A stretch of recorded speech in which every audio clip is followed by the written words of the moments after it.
بسم الله الرحمن الرحيم. الحمد لله والصلاة والسلام على رسول الله وعلى آله وصحبه ومن على عايزان وكشرسان صلاي بايبر والقار لها مولاي وشخالم بسازداني أم ديرادا لسخوشيم هيا بو أبرا بريزا قنجا خوين قرباني لخزمة إيوي بريزا كاكا بلالو كاكا كوجيرو أبرا بريزاني تلكاكا ميرو هاو كاركانيان كزور ماندوبون بسازداني أم ديدارا يعني إيما دزانين أم بريزانت شن ماندو أبن تا ئەتوانن دیدارێکی ئاواساز بکەن و کۆمەڵێک بەڕێزی وەکو ئێوە پێکەوە کۆ بکەنەوە.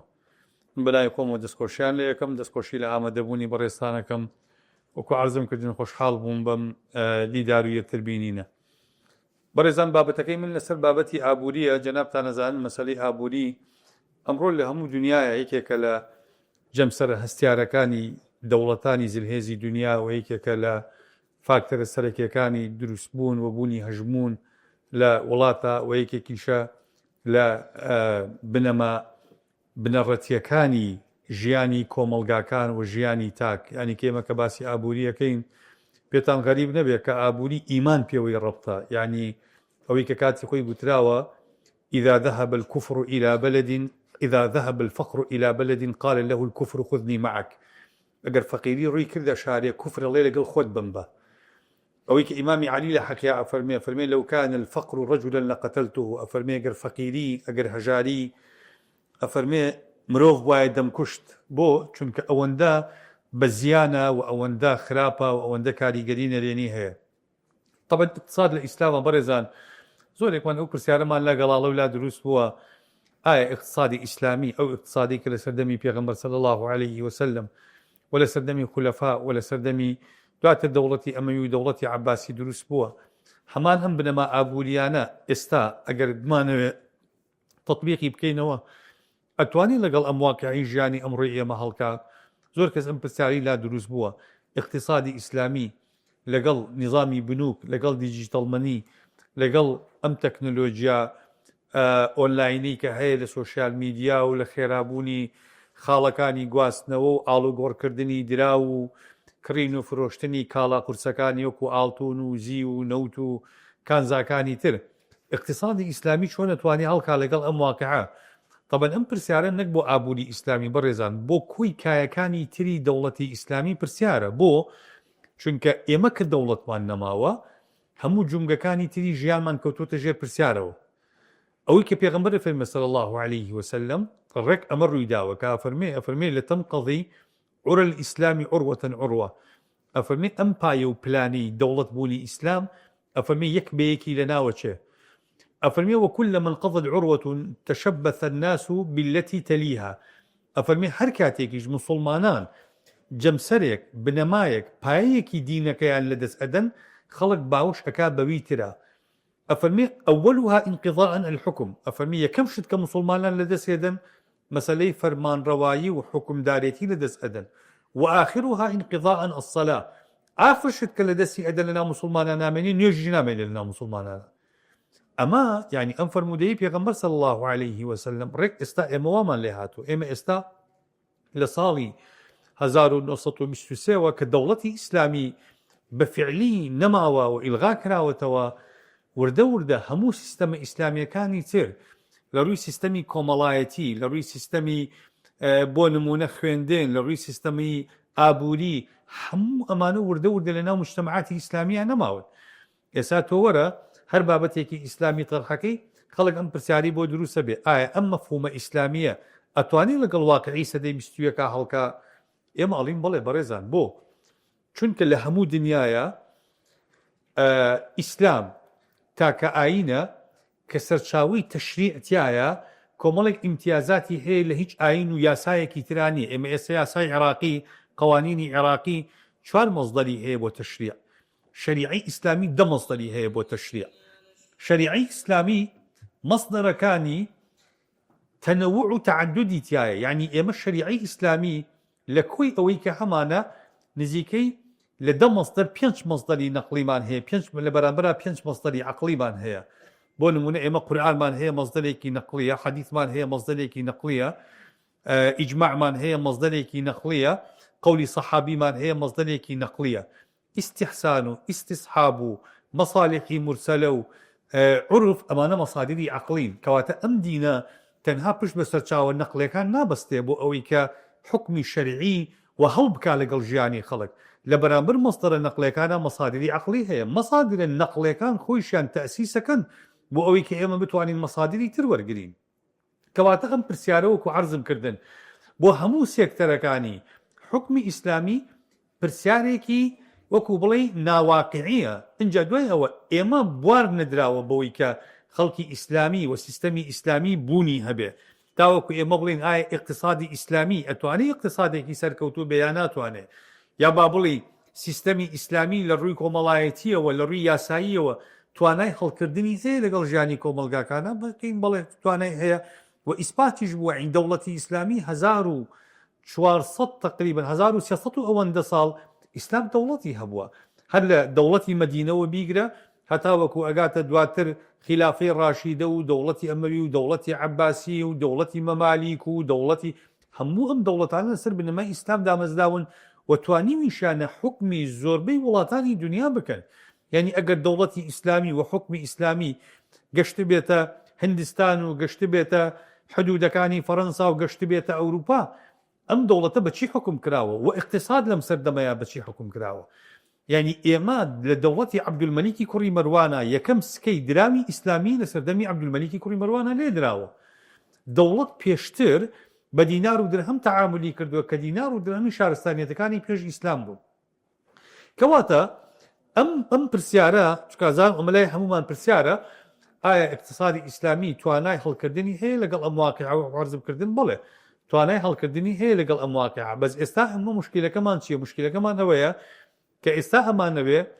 لە کولا ئەم سیستەمە ئێستا سیستەمێکی ئیسلامی نییە کە ئەتەوێت لە جوزئە حکم بە سیستەمێک بکەیت کە لە کولا ئیسلامی نییە تووشی بەریەکەوتنەبی تووشی بۆ چونکە بۆ نمونەوەکو چی وایە بەڕێزانەوە وایە تۆ ئینسانێکی شیوعی بێنی ئینسانێکی ئاتایست و مولحید بێنی بتەوێت قەناعەتی پێ بکەی شەو نوێشکە زۆر مەحاڵە چکە و قەناعەتی بە کولی نییە لە جوزئە تەطبیق نابێ ناتوانێت بەم ئەخلاقە مامەڵە بکە ناتوانێت ئەم ڕوحیەتی بۆ دروست نابێ شەو نوێژی پێ بکە ئەبێ کابرا لە کولا قەناعەتی هەبێ ئێستا ئێمە وامان لێ هاتووە ئەم سیستەمە ئابووریە سیستەمێکی سەرمایەداری سوخۆری سیستەمێکی گوێ بنەماکانی شەریعەت نادا ئێمە هەندێک جار لە جوزئە کابرا پرسیاری ئەوە ئەکا بۆ نمونە لە ماوەی پێشوایە قەیرانی بەرزبوونەوەی نرخی ئاڵتۆن و زیو دروست بووە باشە ئاڵتۆن و زیو لە دووبەی یا شەریکاتی عیملاق کە تەعامل بە ئاڵتۆن و زیوەکان بە قرس تا زەمانەتی فرۆشتنی ئاڵتۆن و زیوەکە نەکەنی ئینتاجی ناکرد کابرا هەچێڵێ من ئاڵتۆنە کڕم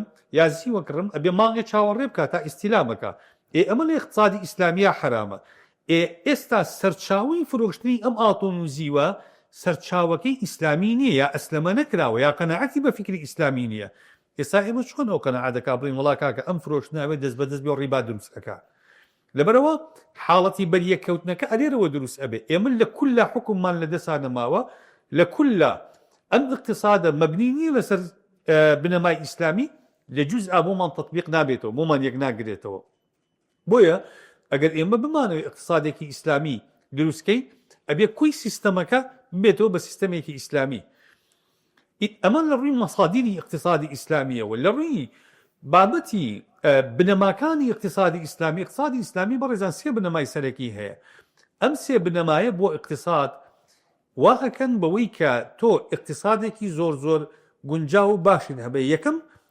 بنەمایەکی عەقەدی هەیە اقتصادی ئیسلامی بنەمای عەقەدی یعنی چی یعنی مەسەلەی مامەڵەکردن بە پارە و داهات و دەسمایەوە مەسەلەیەکە عەلاقی بە ئیمانەوە هەیە بابەتێک نییە بڵێ دنیاداریەکی بەحتە و تۆ ئارەزوی خۆتە چۆن پارە تەعامل پێکی نا یعنی ئێمە کە ئینسانی ئیماندار تەعامل ئەکا لەم ژیانەیە هەمووتان نەزانن زۆربەی ئاەتەکانی قورئان باسی تەلاق و باسی نەفەقە و باسی عیددە ئەکەن ئەڵێن ئین کونتم تؤمنون بالله واليوم الآخر ڕەبتێکەنەوە بە ئیمان بەخوا ڕۆژی دواییەوە لەبەرەوە کابرا کە مامەڵە بە پارە ئەکا ئەبێ لە ڕوە ئیمانی و عەقەدیەکەوە کۆمەڵێک مەفاهیم بیزانێ یەکێک لەوانە پارە ئامرازە ئامانج نییە یعنی لای ئێمەی موسڵمان ئەم پارانە کورد کە ئەڵێ پارە شڵکی دەسە ئەم 3 دقیقە یعنی ئەم پارە و داهات و دەسمایی کە هەیە لە بەردەسی ئێمەیە ئامرازن ئامانج نین پێی ئەژین نەک بۆ یەژین ئەم پارەیە ئێمە مامەڵی پێ ئەەکەین کەواتە تۆ ئەبێ هەمیشە کە مامەڵە ئەەکەی ئاگات لەوە بێ هەموو شتێ نەخرێتە پێناو پیاکردنی پارەوە ژیان و دین و مقدسات و کەرامەت و خۆشی و بەختەوەری و هەموو ئەمانە ناکرێت بە قوربانی پارە بکرێت. پارە جوزئێکە، یعنی ئەوەی کە دیندارەکانی قومی قارون بە قارونیان گوت وەبتەغی فیما ئاتاک الله الدار الآخرة ولا تنس نصیبەکە من الدنیا. ئەمە چەمکێکە لە اقتصادی ئیسلامی ئاگامان لێ بێ. دووەم، پارە ئێمە بەڕێزان مالیک نین، ئێمە مستەخلەفین لە بەکارهێنانی پارەیە. یعنی پارە خوای پەروەردگار ئەفەرمێ وأنفقوا مما جعلكم مستخلفين فيه، ئەفەرمی ئەو پارەی کە ئێمە داومانە بە ئێوە، ئەو پارەی کە ئێمە مۆڵەتی کارکردن و بەکاربردنمان داوە بە ئێوە، ئێوە لەم پارەیە ببەخشن. لەبەر ئینسان دائیمە ئەبێ وان سەیر کە ئەم پارەیە هی خوایە، ئێمە مستەخلەفین تایە، واتە ئێمە خوای پەروەردگار تەمەنێک مۆڵەتێکی داوە بەوەی ئەم پارەیە بەکاربێنین. ئەم کاتە کاتێکی کورتە، ئەم پارەیە بۆ تاقیکردنەوەیە. ئینسان بەم پارەیە چۆن دنیای ئاوەدانە بێ، ئەبێ هەوڵ بدا قیامەتیشی ئاوەدان کە، نەک بەم پارەیە دنیای ئاوەدان و قیامەتی کاول کابیکا بە وێرانە. کەواتە ئەمە یەکێکی ترە لەو بنەمایانی کە ئێ ماڵین اقتصادی ئیسلامی دائەمەزرێنێ، ئینسان پارە خۆی بە مالیکی نەزانێ. ئەگەر بەم نەزڕەیە سەیری کرد، ئەو کاتە گە تۆ پێت وا بوو ئەم پارەیە هی خوای پەروەردگارە و تۆ بۆ تاقیکردنەوە ئەم پارەیەت لایە، ئەو کاتە دڵ ئاوەدانە بی، ئەو کاتە بە شێوازی تەندروست بەکاری دێنی، خەڵکی پێناچەوسێنیتەوە، بەڕێگەی نامەشروع و حرام پەیایی ناکەی.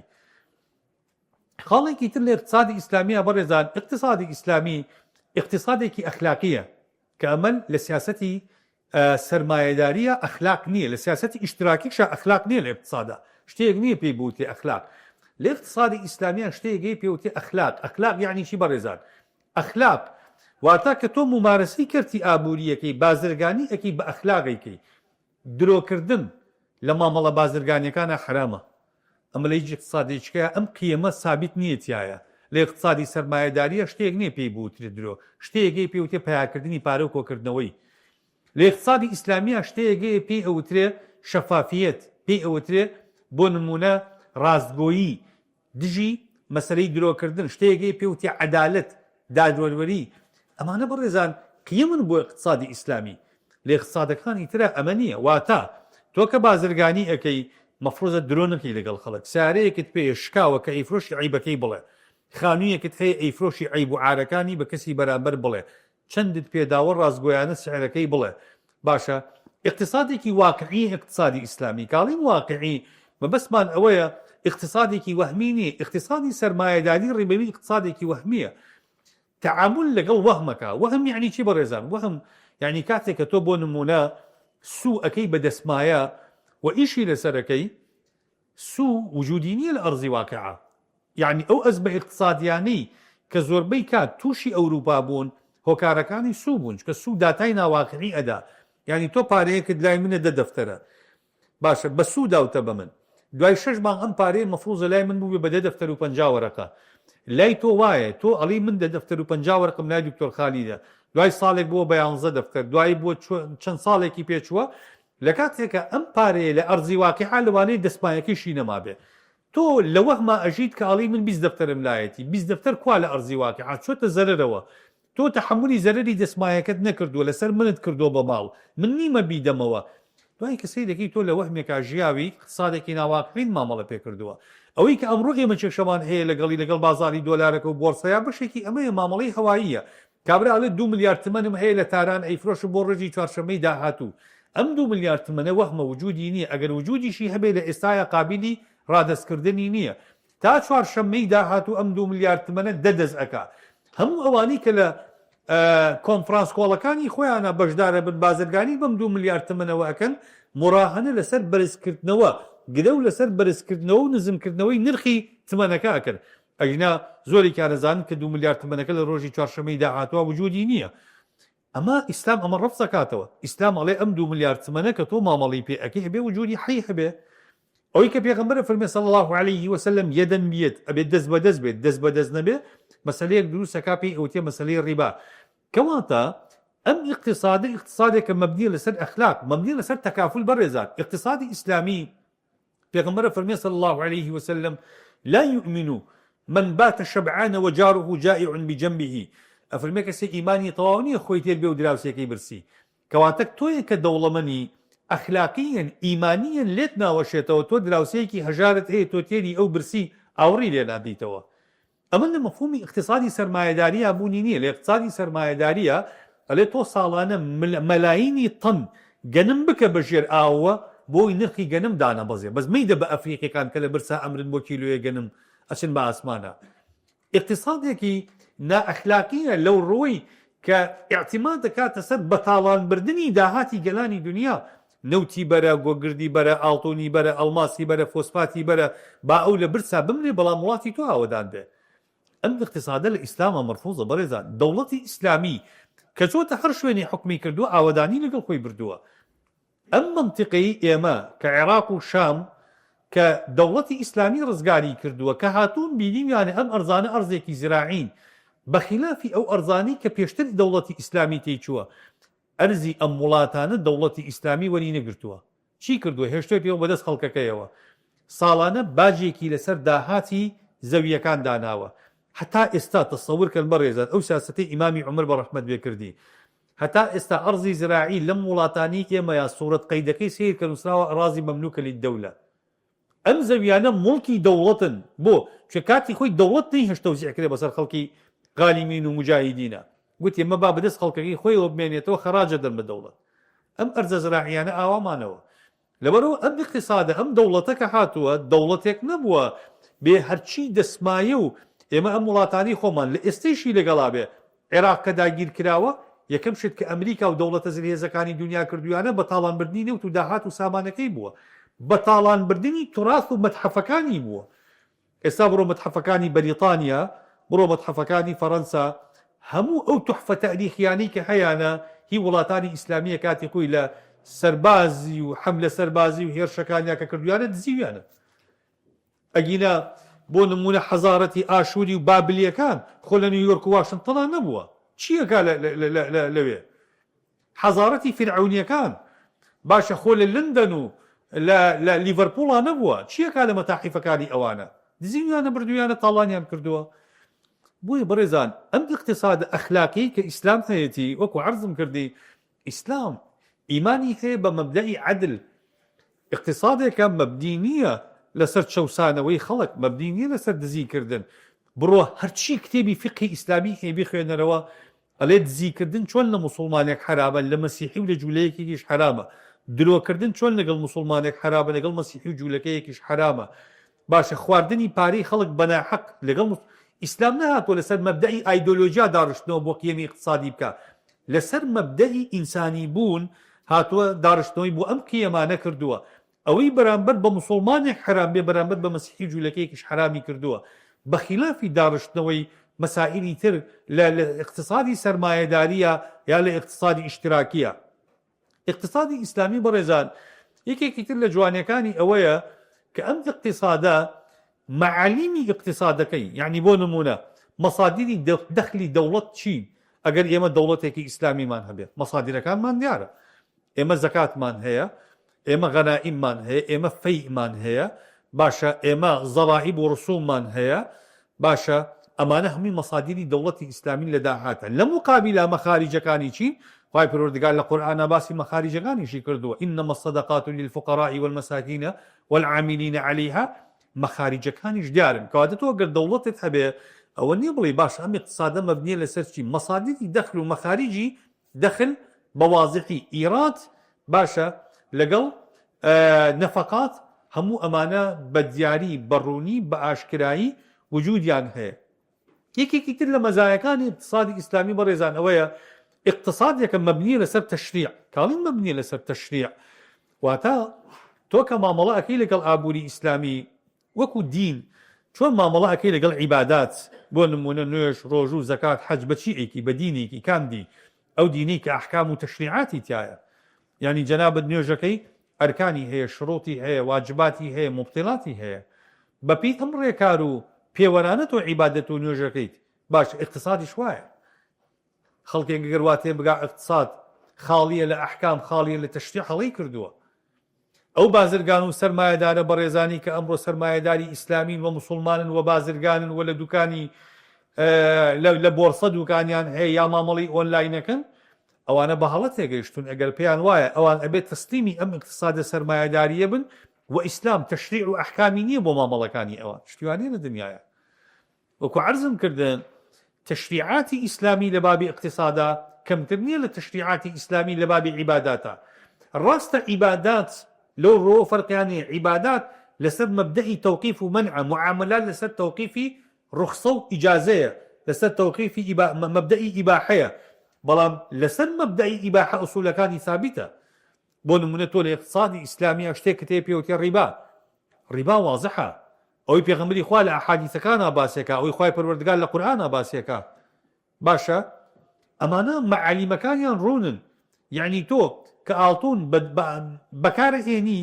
لە ئاڵ و گۆڕکردنا کە دینار بەکارەهێنی گەنم بەکارەهێنی جۆ بەکارەهێنی لەگەڵ ئەوەی کە بۆ نمونە تۆ کەرەسە بەکارەهێنی نەوت بەکارەهێنی بۆ نمونە جیوە بەکارەهێنی بۆ نمونە فۆسفات و گۆگرد و ئەمانە بەکارەهێنی حکمی ئەمانە هەمووی واضحە لە ئەحکامی شەریعەیە اقتصادی ئیسلامی اقتصادێکە مەبنی لەسەر تەشریع بۆیە کەسێکە قسە لەسەر اقتصادی ئیسلامیەکە بەڕێزان ئەبێ ئەم مەبادیئانە بزانێ کابرایەک ئەچێت دوکانێکە کاتەوە دوکانی ئاڵتۆنی جوملەی هەیە ئەم پیاوە ئەلفێک لە اقتصادی ئیسلامی نازانێت چۆن تووشی ڕیبا نابێ چۆن تووشی نابێت ئەو ئەحکامی ڕیبا نازانێ ئەحکامی مامەڵەکردن بە ئاڵتون نازانێت چۆنە خۆڵی ئاڵتون چۆن مامەڵی پێەکرێ قاڵبەکەی خشلەکەی چۆن مامەڵی پێەکرێ کڕین و فرۆشتنی و جوملە و مفرەدی ئەمانە بڕێزاد ئەگەر کابرای زەرەنگەر نایزانێت چۆن دوکانی زەرەنگەری هەیە و لە ڕیزی پێشەوەی مزگەوت نوێژەکە ئەو گەوایە تۆ بچیتە سەر بەرماڵ بڵێ وەڵا نازانم چۆن نوێشکەم چۆن نازانم چیەکی تۆ سەر بەرماڵ باشە ئێمە ئەڵێین بازرگانیەکەت لەگەڵ نوێژەکە مەگەر هەردووشی مەسائلی ئەحکامی شەرعی پێوەی متعلق نییە ئەحکامی شەرعی پێوەی متعلقە تۆ نایزانی کە نایزانی یەکەویتە ڕیباوە لا مەحالە کەواتە ئەم اقتصادە ئیسلامیە مەبنیە لەسەر تەشریع بەڕێزان ئەم تەشریعە ئەبێ موسڵمان میزانێ ئەبێ ئێمە کە قسە لەسەر ئابووری ئیسلامی ئەەکەین ئابووریەکی ئیسلامی ڕوون هەبێ لە بەرچاومانە کە قسەی لەسەرەکەین اقتصادی ئیسلامی دژی بنەمای بەتاڵە و فەقیریە یعنی یەکێک لەو شتانی کە ئیسلام هاتووە محارەمی کردووە بەڕێزان محارەمی فەقیری کردووە لە مجتەمەعی ئیسلامیە پێغەمبەر صلی الله عليه وسلم کە تەشریفی هاتۆتە مەدینە باشە کە دەوڵەتداری لە مەدینەوە دەستی پێ کردووە پێغەمبەری خوا صلی الله عليه وسلم هاتووە ئوسوسی اقتصادی ئیسلامی لە مەدینە دامەزراندووە باشە و ئەم ئوسوسی اقتصادی ئیسلامیە بۆ معلوماتی بەڕێزتان تەنها بۆ موسڵمانەکان نەبوون جوولەکەکان هەبوون لە مەدینەیە و منافقەکانیش هەبوون و هەندێک لە مشتێکەکانیش هەبوون اقتصادی ئیسلامی بۆ هەمویان وەکو یەک مامەڵەی کردووە یعنی لە دەوڵەتی ئیسلامیە چۆن ڕێگە نادرێ بەوەی فەقیرێکی موسڵمان هەبێ ڕێگە نادرێ بەوەی فەقیرێکی جوولەکەش هەبێ ڕێگە نادرێ بۆی فەقیرێکی مەسیحیش هەبێ چونکە کە ئەو بوو بە ڕەعایا کە بوو بە هاوڵاتی دەوڵەت ئەرکی پاراستنی ئابڕووی و سەلامەتی لەسەر ئەستۆی دەوڵەتە خەڵک کە فەقیر بوو بەڕێزان یعنی ئیسلام بۆ محارەبەی فەقیری بۆ پێغەمبەری خوا پەنای گرتووە بەخوا لە فەقیری ئەوەنی اللهم إني أعوذ بك من الكفر والفقر باشە پێغەمبەری خوا بۆ پەنای گرتووە چونکە فەقیری اقتصادی ئیسلامی کە محارەبەی کردووە مەبدەئی تەکافلی داناوە گوتوێتی با دەوڵەمەنەکان زەکات بدەن بە فەقیرەکان سەدەقاتیان بدەنێ کەفاراتیان بدەنێ دیات مەسەلەن هەموو ئەمانە بۆچی ئیسلاماتۆ بۆ کابرا زیهاد لەگەڵ خێزانەکەی ئەگەر بە خێزانەکەی گوتبێت تۆ وەکو خوشک و دایکم وای ئیسلام گوتوێتی ئەبێ 6 فەقیر تێرکە ڕەبط لە بینی ئەم دوو مەسەلەیە چییە چ عەلاقەی هەیە ئەو بە خێزانەکەی و تۆ خوشک و دایکم وای ئەبێ 6 فەقیر تێرکە کەسێکی بەناحەق کوشتووە باشە بۆچی مەسەلەن کابرا بەشێک لە کەفارەتەکەی جاری وا هەیە ئەچێتەوە دیسانەوە تێرکردنی خەڵکی فەقیر سوێنێکی خواردووە و درۆی کردووە بۆچی ئەبێ خواردنی خەڵکی فەقیر بدا باشە سیدەکەی لە زۆر بابەتە مەسەلانە چۆتە لای خێزانی لە ڕۆژی ڕەمەزانە بۆچی بێ خواردنی 6 فەقیر بدا بەشێک لە کەفارەتەکان بریتین لەمە سیدەکەی لە زۆر ئەحکامی ئیسلامیە هەر باسی فەقیرە هەر مەسەلەی کابرا غەڵەتێکی کردووە حرامێکی کردووە ئیسلام فەرمێ با خەڵکی فەقیر تێرکا مەسەلەن خەڵکێکی ئەوە کردووە ئیسلام فەرمێ با فەقیر تێرکا سوێنێکی خواردووە ئیسلام فەرمێ با خەڵکی فەقیر تێرکا چونکە مەسەلەی تەکافل لە مۆزوعەیە لە نەزەری ئیسلامە گرنگە ئەگەر مجتەمع فەقیر بوو بەڕێزان یەکەم گاردەی جەریمە زیاد دەکات لە مجتەمەعە تۆ ناتوانانی بەر بە جەریمە بگری ئەگەر فەقیری تیا زیادی کرد خەڵک فەقیر بێ دەست بۆ حرامە بە دەست بۆ دزی ئەبا دەست بۆ کوشتن ئەبا خەڵک فەقیر بێ دەست بۆ دنیای مەشاکلی تر ئەبا یعنی یەکێک لە مەشاکلەکانی فەقیری تەنها مەسەلەی ئەوە نییە کە کابرا فەقیرە و برسیەتی نا برسێتی ئەڵێ ڕەگی هاری پێوەیە ڕەگی شێتی پێوەیە کە ڕەگی شێتی پێوەیە شێت هەموو شتێکی لەدەست بیکە کەواتە فەقیری یەکێک لە مشکلەکانی ئەمەیە ئەم وڵاتەی ئێمە دیاردەی کۆچکردنی گەنجان لەکەیا دروست بوو لەو کاتێک کە مەعاش نەما قەیرانی دارایی دروست بوو خەڵک کۆچی کرد خەڵک بە شوێن پارەیە ئەگەڕێ خەڵک گەنج بە شوێن دەسماییە ئەگەڕێ بە شوێن بنیادانی ژیانی خۆیان ئەگەڕێ ئەگەر فەقیری تەنگی پێ هەڵچینێ سەری خۆی هەڵەگرێ ئەو وڵاتە بەجێ دێڵێ ئەوە جگەلەوەی ئەگەر دەست نەبا بۆ تاوان و دەست نەبا بۆ کاری حرام دەست ئەبا بۆ ئەم سێکتەری تر فەقیری بەڕێزان سەر کێشەی بۆی ئینسان کەرامەتی خۆی بدۆڕێنێ لەگەڵ ڕێزما بۆ ئێوە زۆرێک لەو خەڵکانی ئەکەونە داوی شەبەکاتی دەعارە و لەش فرۆشی فەقیری پاڵیان پێوانێ خەڵک هیچ ئافرەتێکی شەریف لەبەر حەز ناچێ ئەوە بکە زڵفێک هەیە ناچاری ئەکا بەو کارە دوای فێرە بێ لەبەرەوە فەقیری هۆکارێکی ترە بۆ ئەمە بۆی ئیسلام کە هاتووە لە سەردەمی ئیمامی عومەرا کە ساڵێکی قات و قڕی هەبوو کابرا دزی کرد ئیمامی عومەر دەستی نەبڕی بۆ دەستی نەبڕی لەبەری فەرمی لا قەطع فی القەحط فەرمی خەڵک لە فەقیریات دزی بکە ناتوانین دەستی ببڕین خەڵک ئەبێ حەقی خوای بیتی ئەوجا حەدی خوای لەسەر تەطبیق بکەی حەقی خوای نەدەیتی حەدی خوای لەسەر تەطبیق نابێت ئیسلام دینێکە وەکو عەرزم کرد مەبدەی عەدل تەطبیقەکە ئەگەر ئێمە توانیمان خەڵک وا لێ بکەین فەقیر نەبێ زەکاتمان پێدا ئەگەر ئێمە توانیمان ئەوەی کە ئەمڕۆ ئەوروپیەکان تەطبیقەکەن ئەبوو لە دینی ئێمەیە بکرایەکە مەسەلەی سۆشیالە باشە ئەو مجتەمەعاتی ئیسلامی لە دەوڵەتی پێغەمبەرا سۆشیال تەطبیق کراوە کە کابرا فەقیر بووە داهاتی نەبووە ئیمامی عومەر کابرایەکی بینی جوولەکە بوو پیرەمێردێک بوو سواڵێ کرد ئیمامی عومەر فەرمی بۆ سواڵەکەی کابرا گوتی هیچم نییە ئیمامی عومەر زۆر بە وەزعەکە تێبچوو فەرمی کەی حەڵاڵە ئێمە ئەوە زەریبەی داوە بە دەوڵەت کە گەنج بووە ئێستا لە فەقیریا بەرەڵایکردن لە دەرگای خەڵک با سوال بکە چۆن ئەبێ ڕێگە بەوە بدرێ کەواتە خۆشەویستان ئەم بابەتە بابەتێکی گرنگە لە مەسەلەی اقتصادا کە ئیسلام وەکو عەرزم کردن ئەم نەبدەئی تەکافولە تەطبیقەکا بۆ ئەوەی فەقیری ڕوونەدا لەبەرەوە مەلامحی اقتصادی ئیسلامی وەکو عەرزم کردن ئەگەر بێ بیخوێنیتەوە دراسی بکەی سەیرەکەی اقتصاد لە ئیسلامە اقتصادێکی واقعیە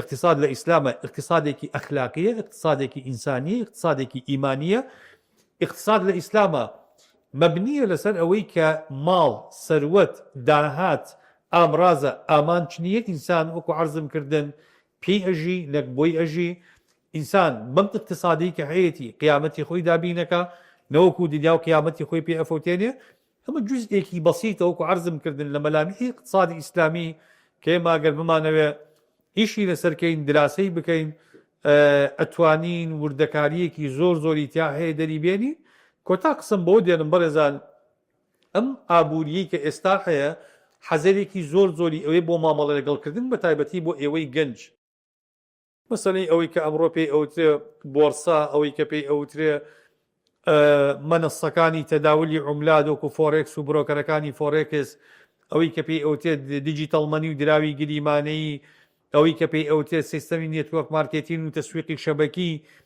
ئەمانە زۆرێک لەمانە زادەی ئەم اقتصادی ئەوروپان ئەم اقتصادە سەرمایەداری ئەوروپان کە وەکو عەرزم کردن خاڵین لە مەسائیلی ئەخلاقی خاڵین لە مەسائیلی ڕازگۆیی خاڵین هەموو ئەم اقتصادانە پشت بە هەڵخەڵەتاندن و درۆکردن و فێڵ ئەبەستن و زۆرێک لە خەڵکی ئێمە باجی گەورەمان داوە ئێمە تەنها لەسەر مەسەلەی گرینوود سکۆتەرە بەریتانی و ئیسپانیەکان کە 3 هەفتە لەم وڵاتەیە تقریبن بۆ مانگێک دیعایەیان بۆ کردن خەڵکی ئەم وڵاتە بەشمێنێتە 600 دەفتەر دۆلاری زیاتر تیا دۆڕان گەنجی بەدبەختی ئێمە هەڵیان خەڵەتاندن سکۆتەر بەکرێ بدەن هاوارمان کرد بەرنامەمان لەسەر کرد کە بەرنامەمان لەسەر کرد خەڵکی هەروو دیپلۆکاری لی نازانێت تێناگا کاکە ئێمە ئەزانین ئەمانە دەستبڕن لەسەر وەنکۆین هاواری دنیامان کرد ئەم پارە گریمانی و ئەم دیجیتاڵە پارە دیجیتاڵیە مەکڕن ئەمانە دەستبڕن درۆزنن خەڵکەڵە خەڵەتێنن چون کردیان مامەڵەیان کرد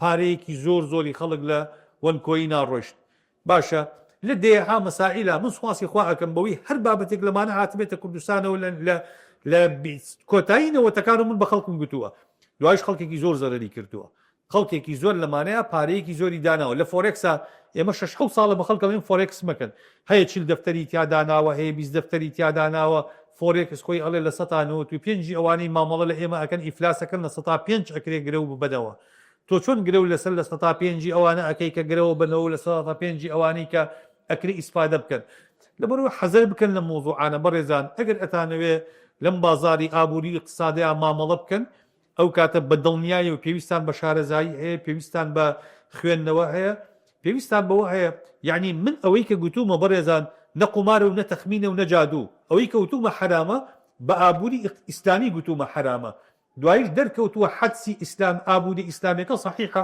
ئەوانە کە بە پێی پێوەرە ئیسلامەکان مامەڵەیان نەکردووە هەمویان درۆیان کردووە هەمیان پارەی خەڵکیان خواردووە قسەکە ئەوە نەبووە بڵێ پێشبینیەکانی من ڕاست بوو نە ئەوەی کە من لە اقتصادی ئیسلامی وەرم گرتە بوو کە کێوان و کێشانەوەی ئەمانم پێەکرد ئەمزانی ئەمانە سەدیان لە کاری باشەوە دەرداچێت چونکە لەگەڵ بنەما اقتصادەکانی ئیسلامی یەک ناکاتەوە هەرچیش لەگەڵ ئەو بنەمایانە یەک نەکاتەوە ئیلا موشکیلەیەکی تایە من دووبارە خۆشحاڵم بە دیدارتان پێم وایە کاتەکەی من تەواو بوو دەستان خۆش بێ سەربەرز بن